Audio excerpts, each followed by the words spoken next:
The art of self-reliance is forging your own path, but the path is difficult. Made easier by learning from those who have succeeded in directing their own lives on their own terms. With their help and inspiration, your path to self-reliance moves from dream to reality. And now, here's your host, Dr. Rodney King. Hi, and welcome to another episode of the Art of Self-Reliance podcast. Before we jump into today's episode, I want to tell you about a new initiative that I've started that will allow you to take the art of self-reliance further and apply the lessons into your life, along with a like-minded community. I would love it if you would join us over at Primal Skills Tribe, that's with a Z.com. Membership is currently complimentary, but if you like and would like to support this podcast and help me keep the community free, there is a Patreon option as well. I hope to see you over there. And now let's dive into today's episode. In this episode, I speak to best-selling author of In Praise of Slow, Carl Honore. Carl has been published in 35 languages and landed on the bestseller lists in many countries. His first 3 books show how slowing down can help you lead a richer, happier, and more productive life. In his latest book, he explores the many upsides of aging. In this episode, we discuss how to slow down, how to age better, and how to feel better about aging. The art of self-reliance calls you to adventure, to develop your self-protection skills, to learn how to survive no matter where you find yourself, and to thrive amongst life's chaos. So Carl, here's my first question for you. When you hear the words self-reliance, what does that mean to you? What does that mean to me? It means so many different things. I suppose I'm a big believer in physical strength and being well in your body. And so I suppose my starting point on that checklist of what self-reliance means to me would mean being robust physically. And I think that's useful in physical circumstances. I think it's useful when you're not looking to fight or anything like that. You just simply you radiate a kind of physical wellness and strength and solidity, I think. And you can rest on that and build on it. So I suppose that's kind of the cornerstone of self-reliance, is being well in your body, I think. Well, that's kind of interesting that you say that, because I always take the perspective of the embodied experience. And I guess that's what you're alluding to, right? Is that when we talk about self-reliance, really what it comes down to is being comfortable with all of yourself. And that's every part of yourself, and able to bring your entire self to whatever experience you may engage in. Yeah. I mean, I certainly wouldn't want to make a kind of Cartesian break and say it's all about the body. I mean, the mind is in there. I suppose you could stir in the spirit. I think we are at our best when we are comfortable in our own skin, right? When we're at ease with who we are, we know who we are, and we know how we fit into the world. And part of that is how we fit into it physically, part of it's intellectually, emotionally, and all those other registers as well. So it's a whole package thing, I think. No, exactly. I mean, that's one of the things I've been talking about lately on a few of the episodes, is this idea of the mind-body connection, and not seeing the mind as separate to the body, and actually that they work off each other. And it's important to understand that. I do think, though, that we tend to be in a culture that's very head-laden. It's all about cognition. It's all about brain, and the body seems to is pretty much become neglected in some way. For most people, it's just a vehicle that gets them from point A to point B. Yeah. I mean, I think that we do live in a society that exists or forces us into the neck up, where we're just inside our heads, as you say, and we lose touch with our bodies. I just saw today, actually, a really horrifying report has come out about the general health of the population. It's looking at Britain, and it said that people in their 40s and 50s now are less healthy than people 20 years older than them were 20 years ago, right? So we've gone further and further into our heads and further away from our bodies, right? As we become more sedentary, less in tune with eating well, sleeping well, recharging our physical and emotional selves and so on. So I do think this divergence between mind and body is one of the great challenges we're facing in the early 21st century. And it maps pretty neatly onto a lot of the work I do with the benefits of slowing down, because I think that when you get stuck in fast forward, those two things separate, the mind and the body. They lose track of each other. They lose contact. And one of the main benefits and aims of slowing down and living at the right pace for you is bringing the mind and the body back together. That's a really good segue. Let's talk about how to slow down, because you're just saying that you saw this statistic where people are really unhealthy today. When we say slowing down, we don't mean sitting on a couch doing nothing, right? No, I mean, definitely far from it. I mean, I'm not an extremist or a fundamentalist of slowness. I love speed, right? Faster is often better. We all know that, but not always. And that's really the key to this whole slow culture quake, slow with a capital S. It's about doing things at the right speed. So knowing that there are times when you want to go fast, you want to be in turbo mode, but there are also times to shift it down into a lower gear. And then it's about playing with all the different rhythms and paces and tempos in between. Musicians talk about the tempo giusto, right? The right tempo for each moment. And I think that's a very useful lens to bring to whatever it is you're doing, is you come to that moment thinking, how do I do this? Not as fast as possible, but as well as possible. A really simple idea, but a one that just is game changing, right? It revolutionizes everything you do, from the way you eat, the way you exercise, the way you talk and think, work, make love, etc. So one of the things that we often talk about is this idea of, if you're doing something slow, slow is smooth and smooth is fast. And that's very much something that comes up a lot as I'm a martial artist, and when I'm teaching, that's something that I try to bring across to the students, because everybody wants to go fast, but in the process of going fast, they either A, make lots of mistakes, or B, miss the nuances. They don't see the deepness of what's possibly in front of them because they're just trying to get to the end. Exactly. And I think that's a perfect metaphor for the folly of much of modern life, right? Is that fast is superficial. You skim the surface, you move through so fast that nothing sticks. Everything's a blur. And of course, one of the things you sacrifice on the altar of speed is memory. We don't remember stuff anymore because we're moving through each moment so quickly, or we're in several moments at the same time. But as you say, when you slow down, you dive deep. You get down to the core, the heart of the matter. You get deep into the experience. You're immersed. You capture and savor and register the nuances, the shades of gray, the different colors, the different tones, and so on. You live the moment fully. And I think that's a very useful way of thinking about fast and slow. And I do think that I love that quote. It's one I often use myself, that slow is slow is smooth and smooth is fast. I mean, that's a wonderful summation of the slow philosophy. It's really not about sitting around like a couch potato, right? It's about choosing when to go fast. It's about moving through things with that smoothness, right? And whatever the pace is, if it's smooth, it's the right pace, right?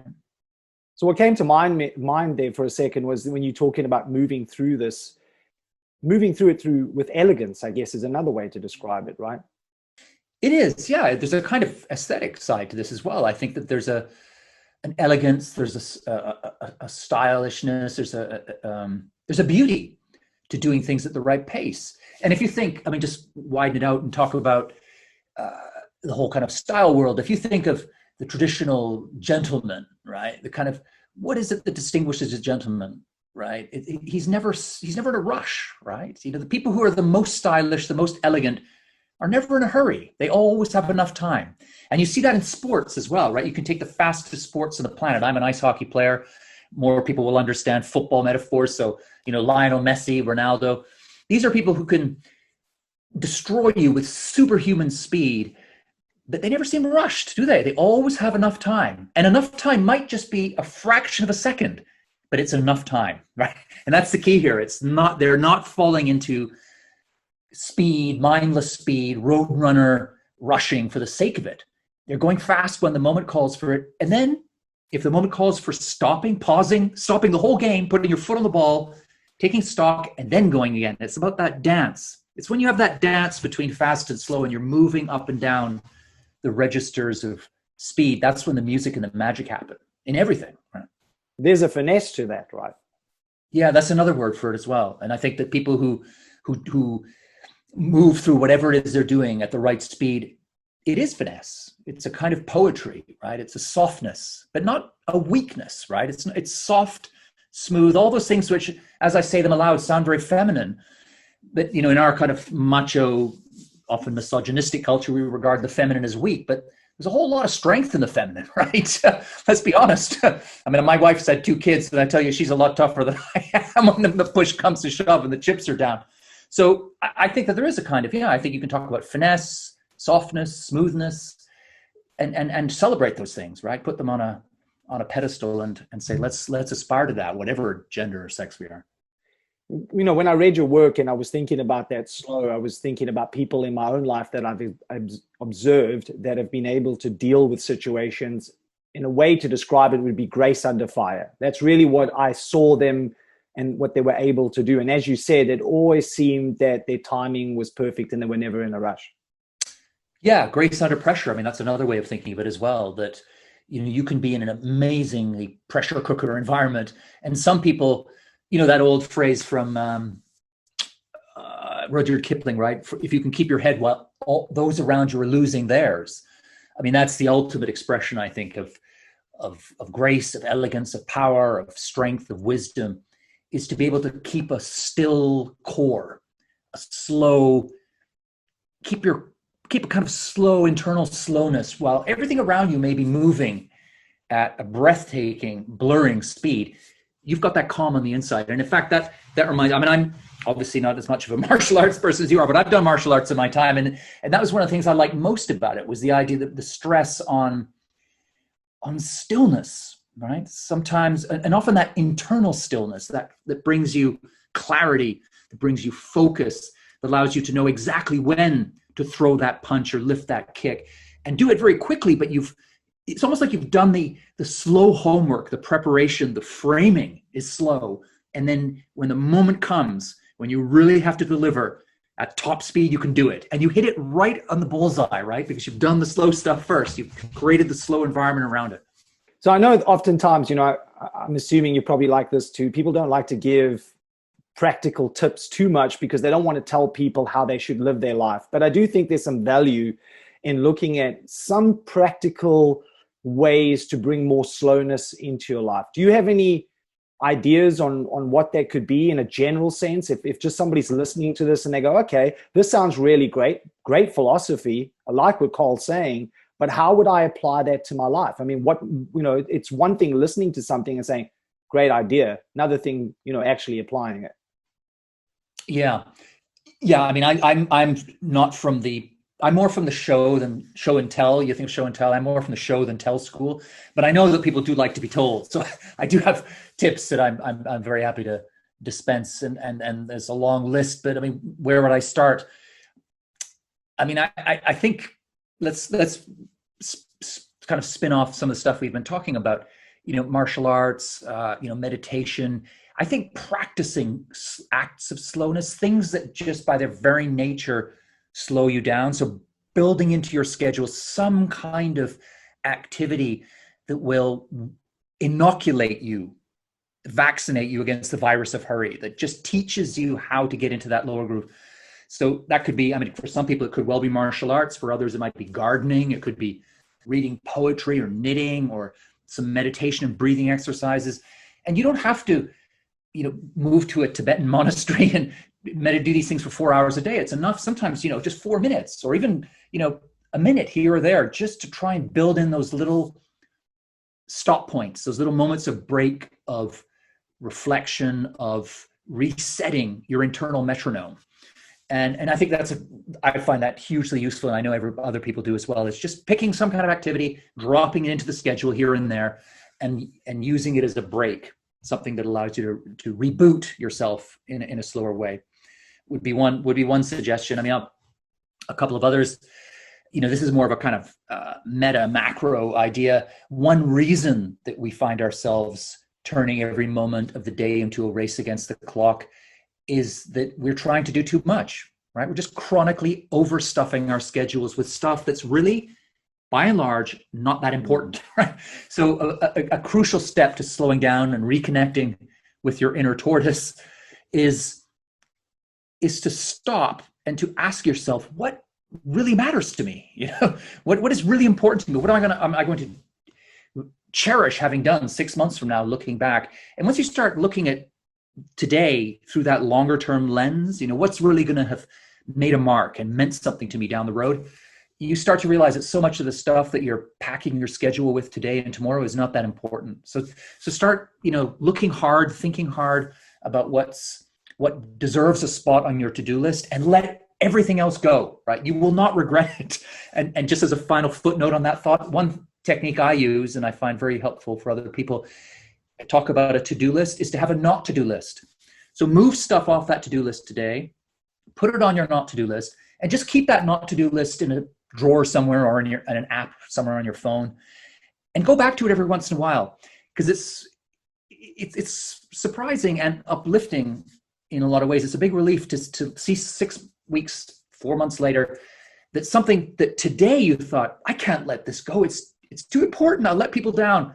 4 months later, you don't even remember it, right?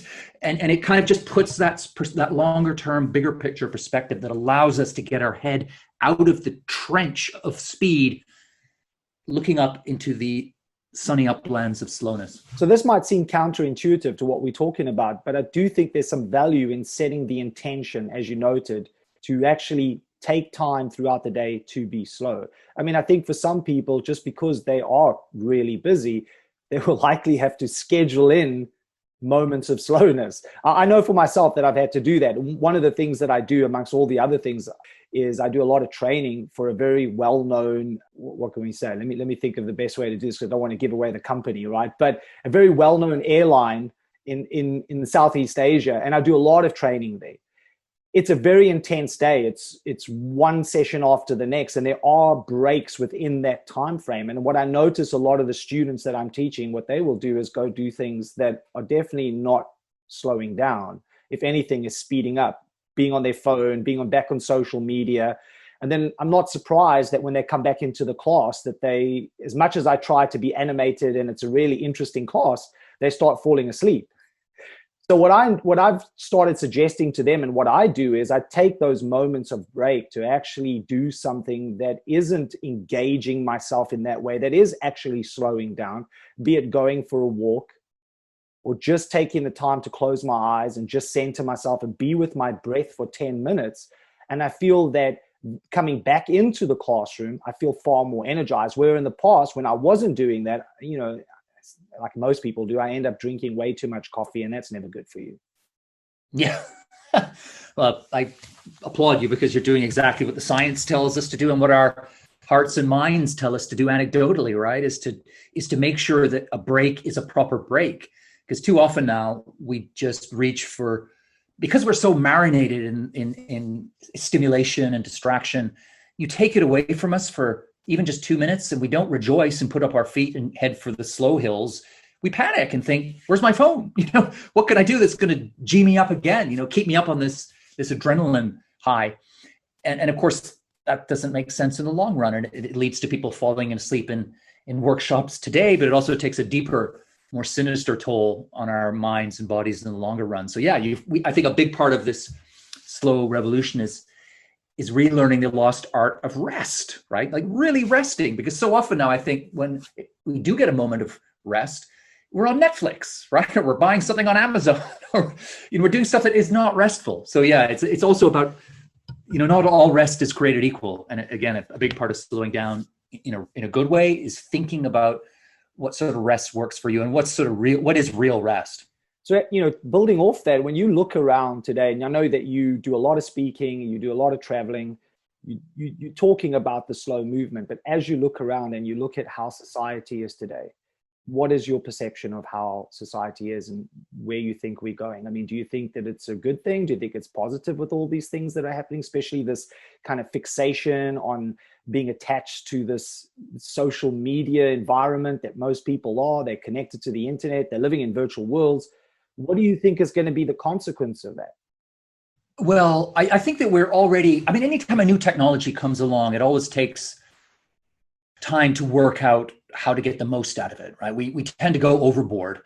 And that's what's happened with information technology, and especially social media and so on. I think the pendulum has swung so far out to the extreme and we, the research is all there that shows the toll this takes on our physical health, our relationships, our ability to focus and concentrate and think, and all the stuff that we want to put into building a good life. So I think that we've kind of probably got to the end of that. And now you see so many examples of people pulling it back and looking for ways to put speed limits on the information superhighway, whether that's, email free time slots for companies, or this new social ritual stacking. I don't know if that you've got that. Did you know this one in South Africa? If you've got that there, I mean, in London, New York, you get young people going out for a coffee together to Starbucks or something. They pile up their phones in the middle of the table in a stack.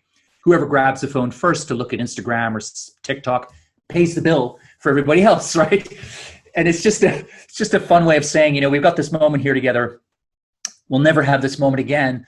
Why spoil it by trying to be in 5 other moments at the same time? And that's not burned out boomers who didn't grow up with screens coming up with stacking. That's the digital natives themselves saying, you know what? We like a bit of TikTok, and Snapchat can be great fun, but not all the time, right? So I do think that the tectonic plates are shifting in a more hopeful way there. And I think that we're going to turn this super tank around when it comes to tech overload. Still a long way to go, right? But I do think that we're moving in the right. Many of us are moving in the right direction on that. But if you want, in a bigger sense, beyond tech, I mean, I think I've been crusading for slow now for nigh on 15 years, and I do think that we've come a long way. I think that the keynote of modern society is still acceleration, and we still worship speed. But I think that the slow countercurrent is much stronger than it ever was before, whether it's mindfulness and meditation in the business world, the slow travel movement, slow fashion, it's slow education, all over the place. That idea has gained traction in a way that I would never have dared hope possible a few years ago. So I'm an optimist, but also kind of realistic at the same time. Final thought, if you don't mind my throwing it in here, given when we're talking now with COVID, I think that this has been a quite extraordinary, well, it clearly is an extraordinary moment. And I think it's making a lot of people reflect on questions of speed, pace, what matters, values and meaning and so on. And, we've all now spent, most of us, 3-4 months polluting less, consuming less, probably working less, doing less. And, in a lot of ways, I think and obviously this has been a tough time for everybody in lots of ways. And for some people, it's been a total nightmare. But I think a lot of people have seen some silver linings here, right? They're finding time to rest more, to read more, to spend time with the people that they love, and to be able to listen to them without being distracted by, the fact they've got a 2-hour commute to do, or they have to look at their phone all the time. So I'm hopeful that we'll take some lessons out of this otherwise very dark moment. And one of those lessons will be that we're better when we don't rush all the time. I was actually talking to a friend of mine, Frank Forensich, and we were talking about this idea that historically speaking, right, if you think about for the most of the time that we were on this planet, we were hunter-gatherers, for example. This kind of modern interpretation of our life is a very small moment in time in the history of humankind. And if we look back at the hunter-gatherers as an example, sure, there were times when they were stressed out and had to deal with threats and so on, but they understood what it was to slow down. And there were lots of moments in their experience that they slow down. I'm always, maybe I speak beyond what this potentially could be, and there's no research to prove what I'm saying, but I'm always taken by this idea where Carl Jung talked about the archetypes. And I feel that if you really listen closely to yourself, there is a longing to slow down. And it comes from that time, the hundreds of thousands of years that we were on the planet where we weren't living the way that we live now. It's almost encoded in our DNA. And I just talked to my own personal experience. When I was on the road, traveling all the time, jumping from one seminar to the next, I wasn't aware of how stressed out I really was until last year. Because of some life changes, I moved to Thailand, and that's where I've ended up staying now. And I ended up in a sleepy fishing village in the middle of nowhere. And this recognition of this background hum of anxiety that now suddenly became so evident, where when I was in this kind of fast-paced world, I wasn't even noticing it at all. And I noticed that it was there, and it's taken some time to work through it and to get it to calm down and to move away. And I just realized how negative those experiences actually were for my overall health, and that it's not good for you psychologically and emotionally to be putting yourself under the pump all the time. And not only negative, but also insidious, in the sense that it's a bit like that old, probably apocryphal story about the frog that dies in the boiling water and doesn't realize his water is boiling until it actually, I mean, there's something in that, I think, that reflects your own experience there, is that we just get so caught up in the headlong dash of daily life. We're surrounded by everybody else doing the same thing, that we just suppress any signs, usually from our body, often from our minds and emotions as well, that something's wrong, right? That something's seriously wrong. And we just go hurtling along until one day either our body or our mind or both just cannot take the pace anymore. And then you've got some kind of burnout or a physical problem or depression or whatever it is. Of course, many of these things now are, the numbers of people suffering them is going up, pretty sharply. And I think that's a sign that we've just lost our compass, right, as a society. And I think that, of course, we can't go back to living like hunter-gatherers, but we can remember that that's where we came from, right? And try and incorporate some of that rhythm, maybe some of those priorities, right? I mean, the hunter-gatherers made do with enough. They had the word enough meant something to them, right? You had enough to eat. They weren't trying to build more and build up stock portfolios and take over other, it was, and yet we never seem to have enough. And I think that's another part of the problem here, is that, and you see it with obesity, right? We in a hunter-gatherer world, in a world of scarcity, our bodies were built for that world, right? We weren't built for a world where there's a Krispy Kreme donut on every corner, right? So what happens? We don't stop eating. We end up with massive obesity everywhere. Same with social media. We're hardwired to seek out social connection. But that was in a hunter-gatherer world when you weren't carrying a weapon of mass distraction around in your pocket and an Instagram feed at every turn. And yet now we are. And what do? We just find it so hard to switch off. Everybody will recognize that scenario where you sit down and think, I'll check out social media for a bit. You're there an hour later and you don't even know where it went or what it meant, because it meant nothing. Yes, we need to channel more of our hunter-gatherer selves, I think. Well, I think as a species, what we have forgotten is that we are very adaptable. And if it wasn't for our adaptability, we would have no longer been here. We would have died out already with the dinosaurs, right? So we are still here. And the reason we are here is because we're so adaptable. And just because you're doing something and you seem to be able to get through it doesn't necessarily mean it's good for you. One of the things that I recognize, and I'm not saying it's easy, especially when you run an online business, for example, is to put those elements aside. Like you said, not spending so much time on social media and things like that. And the good thing about it is you do have apps on your phone that can track that, right? So you can see if you've actually decreased your time or not. But it's not easy to do that. And when you find yourself constantly reaching for that phone, it's in that moment that you realize that actually you're addicted. Yeah. And it's in that moment you've got to create a spark of awareness, right? I think that's a lack of awareness. And again, this comes down to speed, I think. The same metaphor, that what we lose when we get stuck in fast forward is just an awareness of what's going on, how we're experiencing it, what effect it's having on us. We just get through the moment, right? We just get through onto the next thing. And then we're already thinking about 3 things down the track. And it really, so much of recalibrating comes down to building in those moments, those circuit breaker moments where you say, hang on, my hand is reaching almost instinctively for my phone. Stop. Why? Do I need to look at my phone now? Should I be giving my attention to whatever it is I'm doing that has nothing to do with my phone? And just inserting those little moments of awareness, right? And asking the question. And I think that makes it's a very small thing to do in a sense, but it can have immense payoffs, if you get it right. And stick with it, because it does take time. No one achieves the inner calm of the Dalai Lama tomorrow morning, right? It doesn't, even the Dalai Lama is probably still working on it, right? So it's a process, I think. And in many ways, we are actually chemically, I think they've shown by studies that we're almost chemically addicted to that distraction of the phone. So no one comes off heroin in a day, right? It's a process of weaning yourself off and always being aware that you could get drawn back in and that kind of thing.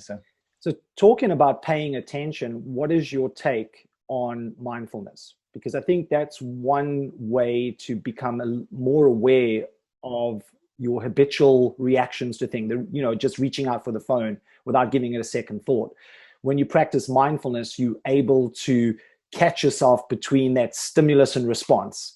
And in that moment of pause, you can look at it more clearly and decide to take a different action. Yeah, I mean, I think mindfulness is a luminous tool for getting yourself back into the right groove, right? The right speed, the right pace. And it comes down to awareness. I mean, the whole mindful revolution came after I was on the trail talking about slow. And I remember thinking when it first appeared, this is kind of the same thing pretty much in a lot of ways. It's just different language, right? When I talk about slow, I'm really talking with a capital S. I'm talking about a mindset, about being present in the moment, doing one thing at a time, giving each task your full attention and the time it deserves. And that's really just another way of saying being mindful, right? So yeah, I'm completely on team mindful, team slow. I think they're part of the same outfit, definitely. And yeah, and the very fact that we've had a mindfulness boom shows that crying need out there to bring back some awareness, right, into our lives. So as we both get older, let's talk about how to age better. What advice would you give? Because the world if it looks the way that it looks right now, I can't even imagine what it's going to look like in 20 years. Yeah, gosh, who can? How do we, well, I would start by just not calling you out, but just calling attention to how you phrase the question. Sure. You said now that we're both getting older, we're all getting older. Sure. Right? When we were 21, we were both getting older. But I think I call attention to that because I think it shines a light on the ageism in our culture, that we think of aging as something that old people do, right? It's something that you're rolling along in your salad days until, I don't know what, 35, where are we drawing the line now? And then you fall off a cliff, right? And then it's all downhill and everything gets worse physically, mentally, emotionally. You become less attractive, less productive, less creative, less fun, less happy, all this stuff. And actually, a lot of that stuff is not true. I mean, what I found when I wrote my most recent book, Bolder, it was that so many of the myths, the toxic myths that we have about aging are actually wrong, right? People do, for instance, people follow a U-shaped happiness curve. We tend to be happier and feel more satisfied with our lives in after the age of 55. Creativity goes on until the very end. Productivity goes up as we age with jobs that rely on social acumen, because we tend to get better socially as we get older. There's so many things that we get better seeing the big picture, et cetera, et cetera. So I guess, how do we age better? Well, first of all, we take down the ageist industrial complex with the cult of youth, which is constantly telling us that we need to feel ashamed, afraid, guilty, and disgusted about aging, right? So we need to start tackling that. I would say we need to tackle it with, public awareness campaigns, changing laws, being honest and open about our age rather than lying about it. And of course, stopping using ageist language. All those phrases like senior moment, wrong side of 40, over the hill, feeling my age, showing all these things that just reinforce this idea that the second half of your life sucks, right? If we can just stop using language like that, it'll make a big difference. But as a final kickoff, I would just say, there's actually, if people are sitting thinking, how can I age better? A lot of those things I just mentioned were quite sort of macro. There are things at the micro level we can all do to make sure whatever age we are, that we age better. Number one, of course, would be, eating a healthy diet. Having strong social connections makes us well and age well, whatever age we are. Exposing ourselves to novelty, always opening new doors, trying out new things, not getting stuck in a groove. Hugely important for aging well. Having a purpose in life, some kind of, like the Japanese talk about ikigai, something that gets you out of bed in the morning. It can be anything from work to family. So there's things like, all those things are out there that we can all pull those levers at any stage of life, so that the next stage will be better than it would have been if we hadn't pulled those levers. I think part of the disconnect is also that in our Western culture, we don't value the more senior amongst us. And, just when I'm walking around and I just see, I know you don't like that term, but we see older people, right? People in their 70s and so on. No, older I'm fine with. Older is a good word. Yeah. So older people amongst us in their 70s. And I always think to myself, what a shame, wouldn't it be amazing to just sit and spend some time with them and listen to their stories? Could you imagine what they would be able to tell us and what we would be able to learn? And I just think, people have forgotten that, and they've left almost as an outcast in society, which is really sad to see. Again, coming not to harp on about hunter-gatherers, but in those times that would never have happened. The older people amongst that tribe were valued and seen for the valuable resource that they are to the very end. But yeah, no, you're absolutely right. I think that one of the sad facts of the modern world is that we have walled off the generations from each other, so that we live in age silos. I mean, I think of my neighborhood here in London, Battersea. It's like everybody, it's been demographically cleansed. Everybody is basically 30 to 45. It's just, and we know from the research, and we know from pretty much everything, that mixing up the generations is good for everyone. It's good for older people. It's good for younger people. Feel happier. They feel more connected. They learn more. There's a sharing of wisdom and knowledge, not only from older generations down, but from younger generations up. So a hugely important piece of this puzzle for building a society where people can age well, not only age well, but feel, age better, but feel better about aging, is to bring the generations back together in the workplace, in leisure activities, classes, everything. And one of my worries with the COVID epidemic, of course, is that older people are more vulnerable to COVID-19. And that has started, I think, in some quarters to maybe drive a little bit of a wedge between the generations, as some young people say, well, you know what, I want to get back out there, right? And who cares if a bunch of older people die, right? I mean, and I'm putting a crude spin on it, but I think there's some of that is going on. So there is a danger there that we could perhaps even move the generations further apart.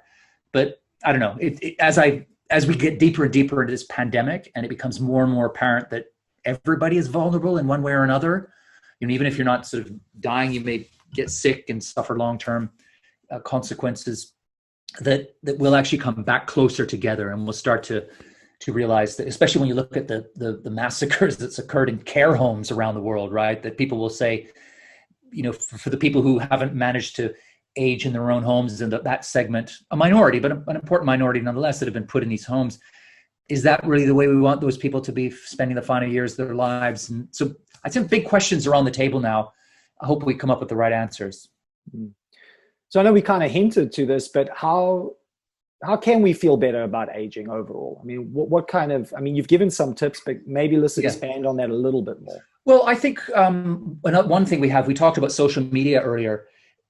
I think social media is a wonderful tool for tackling ageism, because it's put into the hands of people around the world. I mean, let's face it, millions of people every day around the world are uploading photos and videos of their version of being, 39, 49, 59, 69, 89, 109.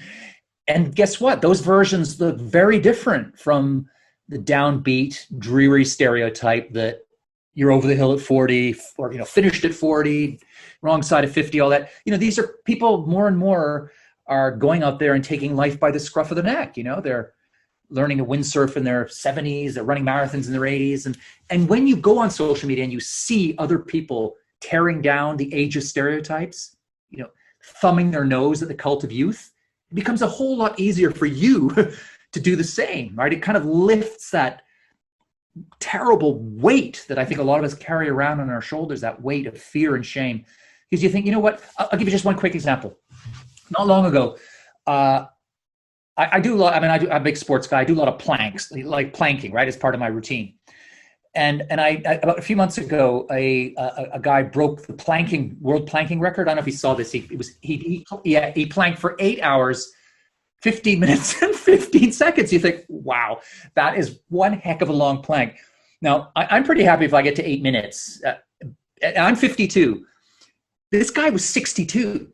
Now, I'm not saying that everybody should aspire to plank for 8 hours at 62 years old. Most of us won't get anywhere near that. But the very fact that a guy 10 years older than me can plank for 8 hours, 15 minutes, that gives me a kind of lightness. It makes me think, you know what? It may not necessarily be downhill. Of course, changes in my body. I play hockey a lot. I'm not as fast as I used to be in some ways, but in some other ways, I'm a better player, So I just think that seeing those role models, because role models matter. And the more we see, and thanks to social media, we are seeing more and more of them, it just becomes easier for the rest of us to slip out of that straitjacket of ageism and the cult of youth, and to move into a new world where chronological age doesn't have the same power to limit and define us, right? I think increasingly we're moving into a world where what defines you is not how old you are on paper, but the choices you make, the food you cook, the art that moves you, the music that makes you dance, the sports you do, the travel you like to indulge in, the politics you espouse, the work you do. That's what's going to define you more and more now, not whether you're 42, 52, or 102, right?